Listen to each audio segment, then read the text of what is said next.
Ladies and gentlemen, welcome to the Hyperconscious Podcast. Alan, what is hyperconscious? Once you understand why something is the way that it is, now you have the power to change it. Great conversations with great people and great questions are the keys to the kingdom of unlocking your consciousness. Every single action that you do starts as a thought. When you control the way you think, you will control the way you act, and you will control the way you live. That is hyperconscious.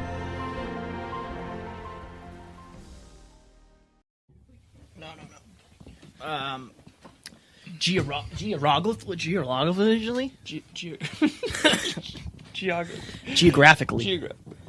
Geographically. This is cool. So I would say make sure that pretty face is showing. Yes, true. They're going to want to see that thing. They're going to want to see that thing, Alan. That face. You good? Ready?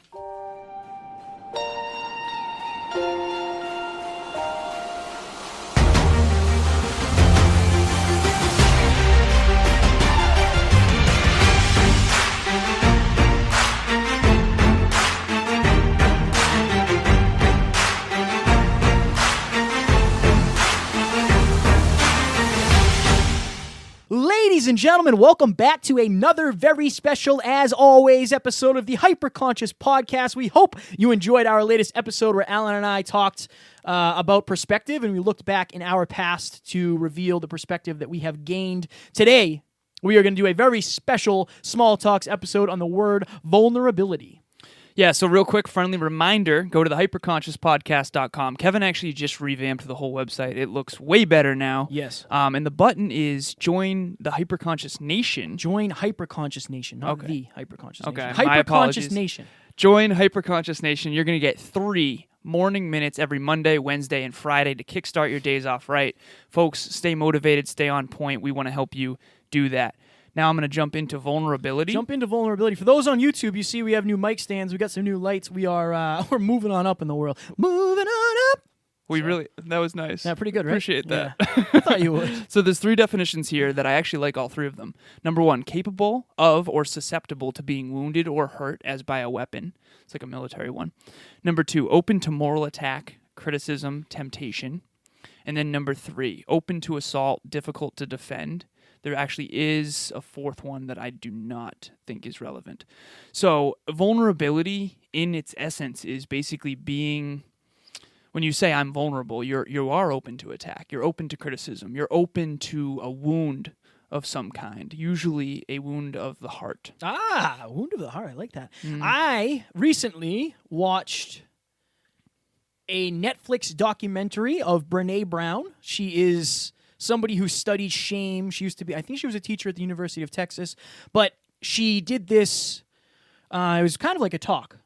Yeah. It was basically like an hour, I think it was like an hour and 15 minutes of her on stage, and she was talking about vulnerability. That is her thing. She's all about vulnerability.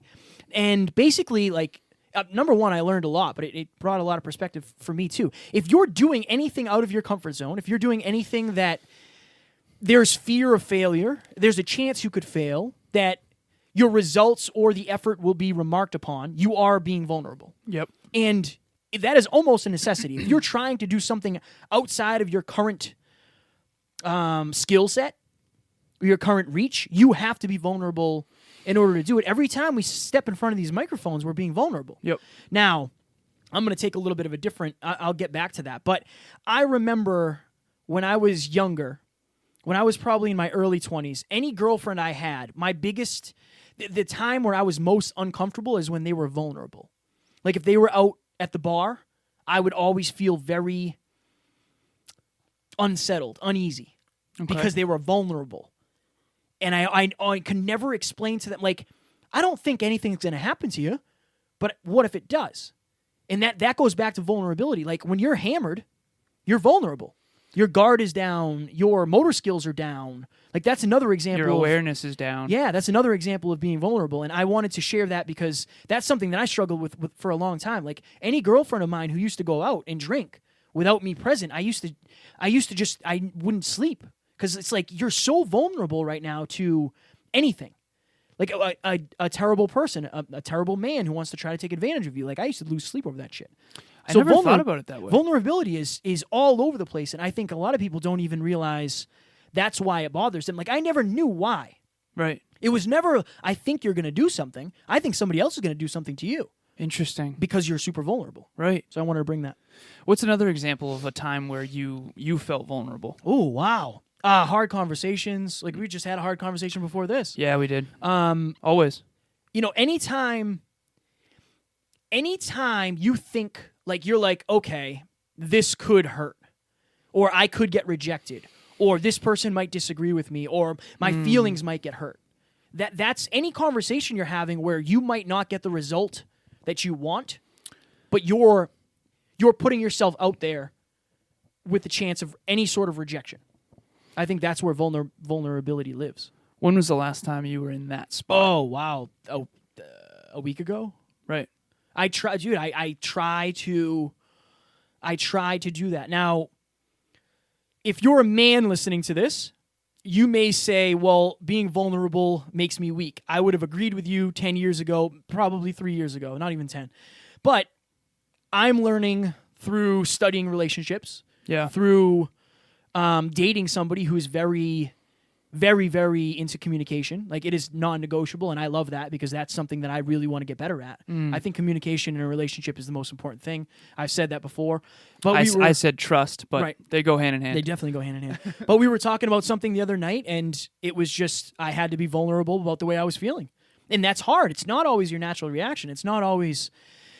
You have to understand, and I think it's very important to realize the person that you're being vulnerable with. It's very easy for me to be vulnerable with you because I know I don't fear your judgment. Sometimes I do. Very rarely, though. Very rarely. Interesting. Sometimes.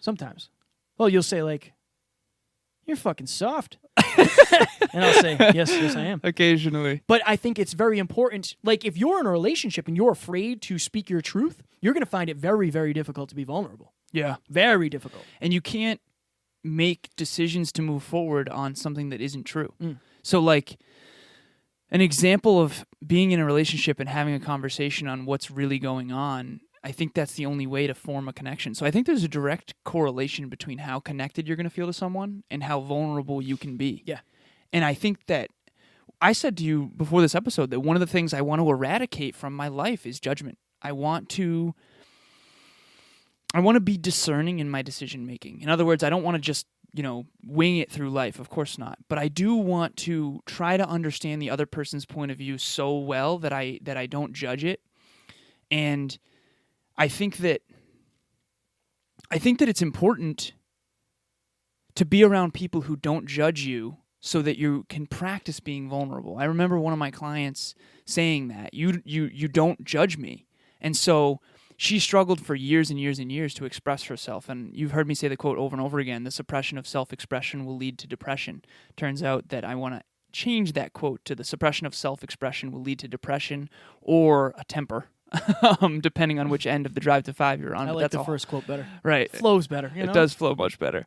But that's a whole nother episode. But so one of my clients, anyways, she really struggled to express herself with her family, her siblings for years and years and years. And I said the number one bottleneck to your long-term growth, I can tell, is going to be getting over this fear of self-expression because I think that's the reason why you're feeling depressed. And she said that I was kind of like training wheels because it was so easy to express her truth with me because it felt like a judgment-free zone. I love the fact that you said practice vulnerability because that's what it is. It's not, for some people, I think being vulnerable comes natural. And I almost, in a weird way, think it's easier to be vulnerable on the microphone than it is to be face-to-face with somebody because, number one, like, if I say something and you think it's fun, like, if I say I'm self-conscious about my height and you hear that and you say, oh, that's Kevin soft, you would literally have to reach out and message me and say I'm soft. So the chances of that happening are far less than you and I having a conversation and me getting uncomfortable. Interesting. Right? So I think practicing vulnerability is just like practicing gratitude. It's just like practicing confidence. It's just like practicing anything else because if it doesn't come natural to you, it requires practice. I think that this is something that I'm going to have to practice more, honestly. I think that thing is like I would classify myself as somebody who is very good at that. Right. At being vulnerable. But Joyce said that on the TV show we were on. Yeah, and the only reason is because it's attached.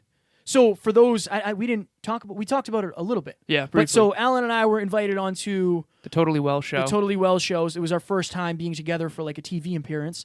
And when we got there, First Joyce, of many. First of many. When we got there, Joyce said, "Hey, when we met at the event, you talked a little bit about your battle with depression and your thoughts of suicide.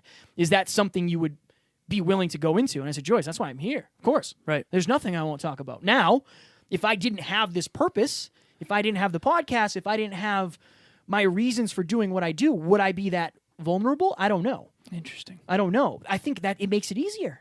So what's the opposite of vulnerability? Defensive? No, I would say guarded. Guarded, right. Probably guarded. So when you're guarded, you're trying to hide the truth? Vulnerability is owning the truth and expressing it? I would say when you're guarded, you're not willing to. Interesting. Right. To express what's real. You're afraid to express what's real. You Yeah. would rather express what's fake in a comfortable manner. Which makes sense. When you're guarded, you're it's like if you had a shield. If you were guarded, then you're afraid Yeah. of getting hurt. Yeah. Interesting. And I just want to touch on. So I spoke about that Brene Brown Netflix special. One of the things she says, and I'm sure this ties into vulnerability, but I think the listeners, you and myself, can take something from it. She always says when she's in like an unresourceful state, the story that I'm telling myself is. It might. So we talked about this before. When we were in Florida, Alan and I had a bit of a spat. Ah, yes. I was being very self-conscious. Yep. I just was not feeling very confident. The story I was telling myself was that Alan was taking the limelight, I was going to get left behind, and I was not good enough. The story Alan was telling himself was I'm adding value, as I always do, and that's that. The problem is we both had different stories, Yep. and you're going to have different reactions. Right. So I think that when it comes to being vulnerable, that's usually what happens. Usually the stories are not the same. Right? So if you're having an argument with your significant other, it might not be... Right. The meanings you're associating to the same event is so different. Right. Right. Right. Like you say something that meant one thing and they interpreted it as, oh my God, that means that he doesn't love me or Right. she doesn't love me or whatever. So by It's default, fascinating. you have to be vulnerable because the stories aren't the same. And so in order to make them the same, you have to admit the truth to yourself and the other person. So let me give an example. I'll Yeah, give an example please. from this Netflix special. Dude, you're fire on this topic. Yeah, dude, Interesting. Brene Brown, she's next level, man. Okay. I learned a lot of this from her. So she and her husband were both avid swimmers. I think they were college swimmers. They were swimming across a lake, and she said, "Hey, I want you to know I'm very excited that I get to do this with you. Like this means the world that we're able to swim together and be up here on vacation with the family." Hell yeah. And he said, "The water's nice, yeah," and swam away. So she tried this a couple more times. Okay. They ended up having a talk about it in the bedroom, and I'm obviously doing the short version of this. But he had a dream that he was swimming across the lake with the kids, and they got ran over by a boat. And he was supposed to take the kids swimming the next day. Now, the story he was telling himself the whole time he was in the water was not having a panic attack. Right. Because he was freaking out the whole time. The story she was telling herself was, well, we're up here, we're enjoying time together, and he doesn't love me. He must not love me because he's freaking out. he's freaking out. Maybe I don't look as good in a swimsuit as I used to. He hasn't seen me in a swimsuit in shit, years. man. So when it comes to vulnerability, when it comes to being self-conscious, women, it's usually your body. Men, it's usually weakness. Men don't like to be perceived as weak. Right. Women want to feel pretty, and loved and cherished. Typically. And, Yeah. I mean, that's a generalization, but Yeah. So in that moment, the story she was telling herself was, maybe he's falling out of love with me. Maybe the spark is gone because he doesn't like the way I look in my swimsuit. The story he was telling himself was, I didn't even hear what you said because I was having a goddamn anxiety attack because I'm About the thinking dream that I had last I'm night. thinking about the dream that I had with the kids. Right. So they both had to be vulnerable. He had to be vulnerable enough to say, I don't want to feel like a weak man. I'm scared of this Right. dream. And she had to be vulnerable enough to say, I thought you didn't find me attractive anymore. Wow. So it's vulnerability on both sides. It's just who's willing to shoot their shot first. Ah. Who's willing to initiate the vulnerability? Yes. Interesting. Wow. So shout out to Brene Brown for all that because if you haven't seen it, I don't know the name of it. I should, but search her name on Netflix. It'll come up. I don't know if I was... Growing up, I certainly wasn't... So again, bring some context here. Kevin and I both were raised by two women. Him, his mother, and his grandmother. Me, my mother, and my older sister. And we both grew up without fathers. So I think that we were naturally probably more vulnerable because we were in an environment where maybe it was okay to be soft. I certainly was at times. But I don't think I ever really linked up the benefits of being vulnerable. The benefit, I think there's only benefits in certain areas. If you try to be vulnerable with somebody who it doesn't mesh well with, Right. like if you try to be vulnerable with me and I just shot you down and said, I made you feel bad about it, Right. Then you would probably have a negative association with it. I remember in high school. We didn't set the alarm. I don't know how long it's been. Oh, shoot. My bad. This says 18 minutes. Well, I'm going to be vulnerable and say I'm sorry and that I didn't set the alarm and that was my responsibility. What does it say for No, time? that says 18, but I think we might have let it run a couple minutes before. Okay. So let's do like a couple more. Couple more minutes? Yeah. All right. This is a really good topic. Yeah. Because I think this is something that's very underutilized in all relationships in general, but just living. I'm realizing in this moment that I don't know as much about this topic as I would like to. I think that being genuine, being authentic, and being vulnerable are 3 keys to having a successful relationship, friendships, intimately, and all that. And I think that I need to work on the vulnerability piece for sure, which I'm excited about. But one thing I will say is in high school, I was always willing to ask the dumb question. That's an example of being vulnerable. Absolutely. And I remember one time the entire class laughed at me in pre-calc, or maybe this was AP Calc, it was.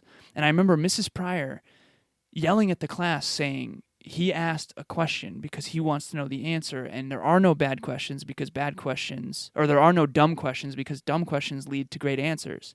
And I'd rather him be dumb in a moment or appear dumb in a moment than to, be dumb for a lifetime. Like, he wants to learn. Like, that's why he's here, and you should be proud of him for that. So she stuck up for me. And I remember that specifically because it was so devastating at the time to be laughed at by all of these popular kids over in the left hand. I remember it like it was yesterday, over in the left-hand corner of the class. I remember some specific names that I won't go into. But I remember thinking to myself, like, thank you so much, Mrs. Pryor, for sticking up for me in my most vulnerable moment. Because when you're getting laughed at in high school, like, it feels like the end of the world. Oh, yeah. Yeah. Yeah. And I think I've always been willing to, like, look dumb. Honestly, I feel like I've always been willing to ask the dumb question, even in college, even in life. I think I've always been willing to be like wrong and to try anyway. I always say that no one will outfail me. What I mean is I'm going to try until I get it right, no matter how many times it hurts. So on the opposite end of that, again, I've talked about the Fire Academy. I was not willing to be vulnerable and do the things that scared me. I wasn't willing to put myself out there and ask questions that I thought were dumb or look bad. Right. And that affected my everything. That affected so much. So eventually you said that you weren't able to, when there was a real fire, you were too scared because you didn't learn enough. I didn't know what I was doing. So I was okay with looking dumb in the moment in an effort to learn. You didn't want to look dumb in the moment, so you didn't learn. And therefore, so mine was a micro fail for a macro win. Yours was it was micro. Everything. It was all fails, man. Right. No, it wasn't. It was a micro win for a macro fail. Right, because you avoided the vulnerability. Yeah. You avoided the pain in the moment. I'll never forget that, man. So I was on the volunteer fire department for the town that I lived in, and you get this pager, right? And when you're on call for 24 hours for however many days it is. Yep. I think it was the weekend. So I'm sleeping, and the pager goes off at like 3 a.m, and that's a whole thing. Yeah, like you don't know what the hell's going on. So I hop in my car, fly down to the station, get my gear on, car fire. Okay, so we're going to a car fire. Right. Cool. This is the first time I've ever seen a live fire not at training. Like, I've been in fires. We did a car fire. I've been in fire rooms, burn rooms. Yeah. I actually sat on fire one time by accident. But so we show up, and I don't remember the captain or the lieutenant says, yeah, hook the 2.5 up to the outlet. And I'm like, I don't know what the fuck you're talking about, man. Oh, jeez, So man. I'm just like, just imagine nervous, self-conscious Kevin just like moseying around the engine trying to figure out what to do. After that, I was like, I screwed up badly. Like, it's too late now. I've lost all my confidence. I didn't have any confidence to begin with. My goodness. And now it's like, I don't know what to do. Luckily, after that, I got offered that job. But guys, if I was willing to be vulnerable and look bad and be wrong and ask questions, maybe get laughed at, maybe, right, then that would have changed the entire direction and the confidence and my skill set around being a firefighter. And who knows? That could have changed my entire life. This conversation is changing my life. I don't think I've ever linked up. I think you just naturally... Really? Yeah. We were talking about you don't care about judgment. as much as most people do, especially me. Interesting. There are definitely areas in my life where I am scared, though, and I allow that to control my truth. Right there, just for the listeners, I feel compelled to say this. I don't know if you were on YouTube or not, but you just teared up right there. A little bit, yeah. You still have some emotions built up with that moment. I do that. I wanted to be a firefighter. Like, that screwed that part of it up. Now, could I have come back and learned? Sure. that could have been my stumble. Right. And but I got offered the job, and then the job was paying more money. It was easier, and I didn't feel competent. If I had a passion for firefighting, I probably would have stayed. But it's hard to have a passion when you don't feel like you know anything about what you're doing. You know? If you could go back to the fire academy, go back in time, like, what would you tell yourself? Oh, don't care, man. None of these people. Right. Okay, this is great. If you're willing to laugh at me, then you also better hope the thing that you're laughing at me for is not what I have to save you from.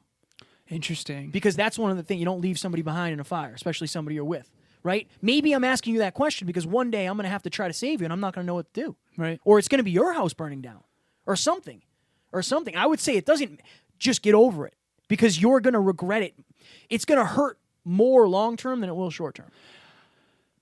I don't think I ever want to laugh at someone again for looking or feeling stupid. Right. I not that I do. I genuinely don't think I've almost ever done that. For some reason, I've always had an awareness that, like, laughing at someone when they're vulnerable will hurt them long term. Yeah. Like, I don't know if it's because when I got laughed at in high school and bullied or whatever for being, I didn't grow to 6 feet until I was junior. Oh yeah, junior. Me either. Yeah, right. So I was actually Still your waiting. height, believe it or not, Still freshman waiting year, on that. because I didn't hit puberty until still probably haven't. But seriously, I was a very late bloomer, and for a few years there, I was very self-conscious. I would get red in the face. I was scared shitless of public speaking, and I would get laughed at a lot and bullied and stuff in high school a little bit for being like the nerdy kid. And for not being good at sports. You were always good at sports, so people valued that a lot. And I was always the kid who kind of knew that long term I'd be smart, it would be great, right? That's awesome. Which it did work out pretty well. But I don't think I ever want to laugh at someone when they're vulnerable again. I think that's a great takeaway. We've gone over, but I think this was an interesting episode for you and I are on opposite extremes. Right. I think when it comes to this, and I think if you're listening, there's a good chance you're probably on my side. I think most people are afraid of judgment to some extent, and vulnerability goes hand in hand with judgment. That's what it is. If you're afraid to get rejected, that means you're not willing to put yourself into the vulnerable position of approaching the person or asking the question or whatever it is.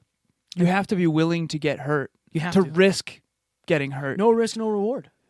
You have to be willing. If you don't want to be vulnerable, then you can sit in your room and do nothing. You have to be vulnerable at some point. You have to be, yeah. And I think hopefully us talking about it helped you realize, number one, the downside of not being vulnerable. It can literally change your life. It changed my life. Now I'm glad it did, because I probably wouldn't be podcasting. But again, in the time I wasn't glad. Wow. Here's a super practical example. A lot of guys don't want to cry at movies. Oh, yeah. I tear up like a little, Yeah. I don't even want to say it, but I would tear up. Yeah. Star is Born. I bawled my eyes out. Yeah. Yeah. I cry all the time. I do too. It's I don't want to say all the time. Nobody but knows. Definitely frequently. Yeah, you have to be willing to open yourself up to potential pain in order to grow. And also, we'll connect this. This goes back to the reputation versus your character. Yeah. Somebody might say, "Oh, Kevin's soft. I saw him crying at the movie." Little do they know that my character has so much association with the person in that movie because of what they've gone through or overcoming something that they've been afraid of their whole life. Right. Like this is an interesting episode. This is a very good episode. I enjoyed this. Yeah, I did too. As Alan said, I completely revamped the website, so go check that out. Make sure you give it a peek, see if you like it. We are actually getting ready to record another episode I'm sure we're going to go super deep on. So we're going to go on the digital world versus reality. Oh, yeah. This is something that I am so fired up about. I'm so passionate about. There's apps where you can make your nose smaller. There's apps where you can give yourself abs. There's apps where you can put on a fake tan. All these things. These are short, micro wins. Alan and I are both in the same boat where I don't ever want somebody to meet me in person and say, "Oh, I thought he was this." I'm telling you right now, I'm short. So you better not say you thought I was taller. He looks tall in this chair, though, for Yeah, sure. right. For sure. I look the same size as Alan. Yeah, exactly. But I think that so many people are focused on portraying a certain image that Right. they almost, if you portray a certain image, that means you don't have to work on yourself. And we're all about working on ourselves. Yeah, perception versus reality, but this is very specific to the digital era and social media. One thing I want to say, just to wrap up vulnerability quickly, is this. The walls you build up to protect yourself from the bad guys also keep out the good guys. And I think I'm as guilty of this as anybody else, but be careful of putting ice around your heart, because when you do admit the truth to others, you have the chance at a deeper connection and much better relationships. And like Kevin said at the beginning of this episode, that I think is so important. If you want to grow, you have no choice but to go outside your comfort zone. And when you're outside your comfort zone, by definition, you've never been there before. In this, like, for example, if you've never run a marathon before and you decide to do that, you might screw it up because you've never done a marathon before. Don't expect to be an expert. You might get laughed at if you can't finish the race, but it's better than not trying. And I just think that trying is the most important piece. I love that. Ladies and gentlemen, we hope you enjoyed this episode as much as we enjoyed recording, and we hope you learned, because I think Alan and I both learned something in this episode. And for sure. I think that's always the ultimate goal. We will talk to you on the next one. Talk to you soon. Bye. Ladies and gentlemen, thank you so very much for listening to another episode of the Hyperconscious Podcast. Going hyperconscious will absolutely change your life, because if you understand why something is the way it is, now you have the power to change it. If you going hyperconscious with us has changed your life in any way, please share this episode with one of your friends, because the more people that go hyperconscious, the better this world's going to be for everybody. And if you would kindly leave us a 5-star review on iTunes, that would help us make more people hyperconscious, and we would be greatly appreciative. Thank you. Bye.